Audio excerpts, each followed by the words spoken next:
In a dream, Joseph saw himself sleeping, his 12-year-old body tucked in a thick comforter on top of his old hand-me-down mattress. Even as he stood by his bedside, looking at himself, he could feel the warmth of the comforter. Curious, he thought to himself, he decided to explore this dream.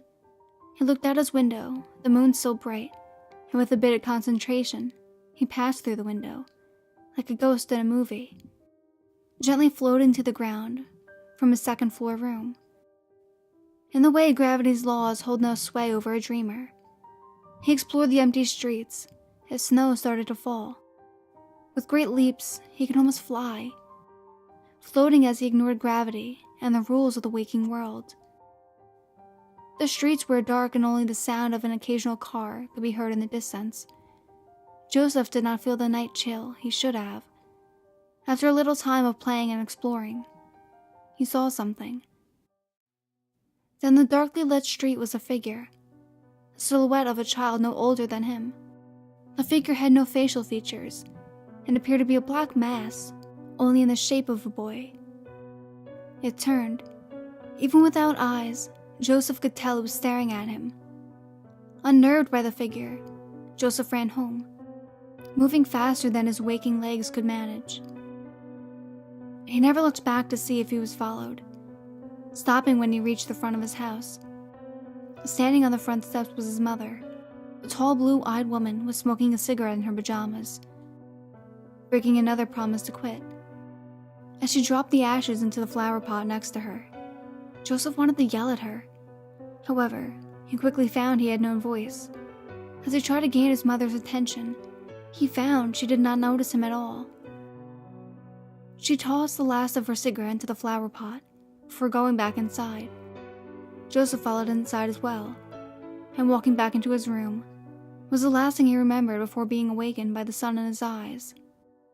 As he walked out the door the next morning, he nearly forgot his dream. In the flower pot by the door, there was a cigarette butt. She really is smoking again, he thought to himself with a sigh as he made his way to the bus stop. It wasn't until lunch that he noticed how tired he was. Unable to keep his eyes open any longer, he fell asleep right in the cafeteria. Once again he dreamed.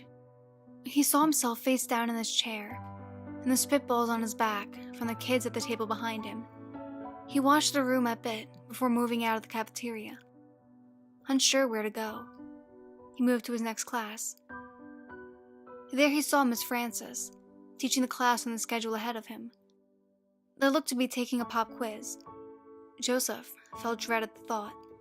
Once again, none of the kids or the teacher noticed him as he moved between the desks, looking over each of his peers' shoulders, bored of school. He decided to move outside. He put his hands to the window, ready to float out them like he had done before. However, he noticed a dark figure just below. It was a faceless child again, crawling up the wall as if it were the floor. He was on all four nows, looking even less human with extended arms and fingers that ended in points like one large claw. Joseph almost fell out of his chair as a loud ringing noise of the bell went off. Once he stood up, he noticed the spitballs flying off his back. With a quick rub, he wiped the rest off angrily and moved on to the next period. There, Miss Francis announced the pop quiz. The quiz read the same as it did before. Suddenly remember the window, he ran over and looked down. Yet there was nothing there. The rest of the class stared at him, mumbling, "Thought I saw something." He sat back down and took the quiz. Joseph, however, could barely write. He was starting to understand his dreams were more tied to reality than he thought. Over the next few days, Joseph went to bed earlier and earlier, looking forward to his dreamlike playground. It was clear now that no one could see him in this state. He started spying on his sister as she spent time in her room, wakening and sneaking in the room later to confirm what he saw in his sleep.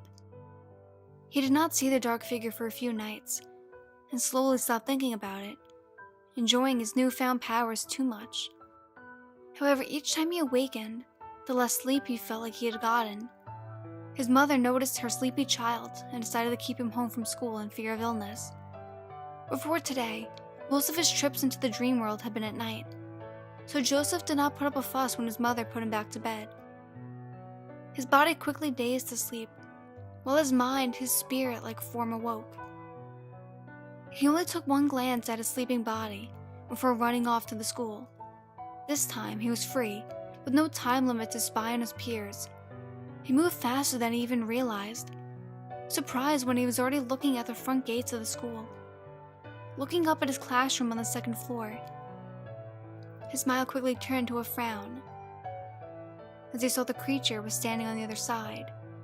Joseph turned around to run away, but stopped when he heard a loud smash as a sound of glass landed on the ground. He turned around and saw his peers looking out of a broken window, confused, an angry teacher beyond them. Joseph was shocked at the realization this creature could affect the real world. As the weekend started, Joseph had doubts if he should still be exploring this dream world. Despite his fears, however, he was enthralled. At this point, he slept more than he was awake. He saw his monsters more than once, but managed to avoid it each time. This thing scared him, but it too was part of this dream world that fascinated him. He found it could change its shape, sometimes looking more human, more like a child. Other times it looked completely inhuman, like a dark beast. He always watched from a distance, and ran away when it noticed him. If he was cornered, Joseph found he could force himself awake. He was addicted to the dream world. His overlooked mother failed to notice, and his teenage sister was too wrapped up in her own life to notice his oversleeping little brother. It was a cold night. Joseph was busy playing in the snowy streets when he noticed a creature once again. This time, it was looking right at him, standing in front of his house. It turned and walked through his front door. Panicked, Joseph thought it was going after his mother and sister and ran after it. He quickly checked his mother's room, but no sign of it. Then he looked on in his sister, but still not there. Joseph felt relieved for a moment, before remembering that he still had his own body, sleeping soundly in his bed. Rushing into his room, he saw the creature sitting on the floor, looking like a human child without a face. A soft glow was next to him on the corner of Joseph's bed. A smile formed on the creature, but there was no mouth before. On the floor next to his hand was Joseph's mother's lighter. Joseph could feel the warmth in his feet and saw the glow for what it was. Fire.